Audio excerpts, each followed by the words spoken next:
పెద్దనా ఏం పేరు నీ పేరు? మోహన్ రెడ్డి అన్న. ఏం పని చేస్తుంటారా? నేను వ్యవసాయం చేస్తాను. వ్యవసాయం ఎన్ని ఎకరాలు ఉంది? నాకు ఉంటుంది 10 ఎకరాల దాకా. 10 ఎకరాలు వచ్చింది. రైతు బంధు వచ్చిందా? రైతు బంధు వచ్చింది మొన్న. ఎన్ని ఎకరాలకు వచ్చిందా? అంటే 5 ఎకరాల వరకు వచ్చింది. ఇద్దరి పేరు ఉంది కాబట్టి మా భార్య పేరు 5 ఎకరాలు ఉంటుంది, నా పేరు 5 ఎకరాలు. అందరికీ వచ్చిందా రైతు బంధు 5 ఎకరాల లోపల వాళ్ళకి? అంటే ఈ మొన్న మధ్యలో 2-3 రోజుల కింద వేసారు. మాకైతే వచ్చింది, అందరి సంగతి తెలియదు. ఇప్పుడు కేసీఆర్ గతంలో ఎన్ని ఎకరాలు ఉన్నా కానీ అందరికీ మొత్తం ఇస్తుండే. ఇప్పుడు నాకు కొంత లిమిట్ పెట్టిండు. కేసీఆర్ తీసుకునే నిర్ణయం మంచిదా, రేవంత్ రెడ్డి తీసుకునే నిర్ణయం మంచిదా? ఇదే నిర్ణయం కరెక్ట్. ఎందుకంటే 1000 ఎకరాలు ఉండి వాళ్ళకి అవసరం లేదు డబ్బులు. ఎందుకు వాడు డబ్బులు ఎక్కువయ్యే, ఏదో కొనేస్తే భూమి వేస్తే భూమి కాడ పెరిగే, మళ్ళీ ఇది రైతు బంధు మళ్ళీ పట్టారు. లక్షలు పడుతున్నాయి. లేని వాళ్ళకి 1-2 ఎకరాలు ఉన్న వాళ్ళకు అదే 5,000, 2,000, 10,000. మరి వాడే ఉన్నోడే బాగుపడుతున్నాడు కదా.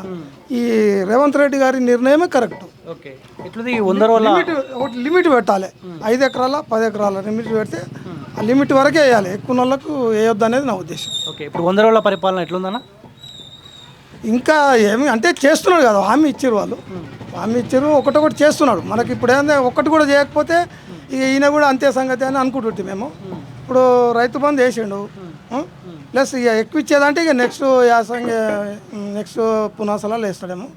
ఇప్పుడు కేసీఆర్ ఏదైతే ఇచ్చిండో అది మాత్రం వేసిండు. ఇక ఉచిత బస్సు ప్రయాణం అది అయిపోయింది. ఇక 200 యూనిట్లు ఉంది కదా, అది కూడా చేస్తాడేమో. ఇంకా అది కూడా చెప్పారు కదా, అది కూడా ఒకటొకటి అలా చేస్తున్నాడు. రుణమాఫీ ఒకటి పెండింగ్ పెట్టిండు, అది 2 లక్షలు చేస్తే పబ్లిక్ సంతోషపడతారు. రేవంత్ రెడ్డిని మళ్ళాసారి కూడా గెలిపిస్తారు. సార్, ఇప్పుడు ఎంపీ ఎలక్షన్స్ రాబోతా ఉన్నాయి. Konda Vishweshwar Reddy BJP, Ranjith Reddy Congress party, Kasani Gnaneshwar BRS party. ముగ్గురులో ఎవరు బెటర్? ఇక ముగ్గురు ఇప్పుడు సెంట్రల్ పరంగా ఇక్కడ ఈ ముగ్గురు క్యాండిడేట్ల విషయం, విశ్వేశ్వరరెడ్డి అనుకుంటున్నాం. అవునా? మొన్న అసెంబ్లీ ఎలక్షన్లో ఎవరికి వేసారు మీ ఓటు? కాంగ్రెస్ పార్టీ. ఇప్పుడు రాబోయే ఎంపీ ఎలక్షన్లో మీ ఓటు ఎవరికి వేద్దాం అనుకుంటారు?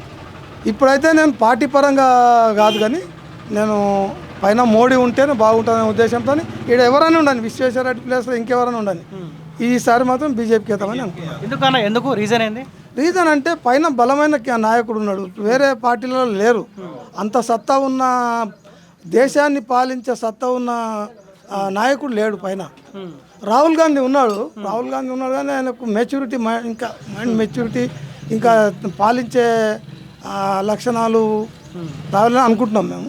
చేస్తే ఇక పదవికి వచ్చినాక చేసుకుంటామేమో, సలహాదారులు ఉంటారు, ఎవరో చేస్తాడేమో. కానీ ఇక ఇప్పుడు ఆల్రెడీ చేస్తుండు కాబట్టి ఆయన ఉంటేనే బాగుంటుందని అనిపిస్తుంది.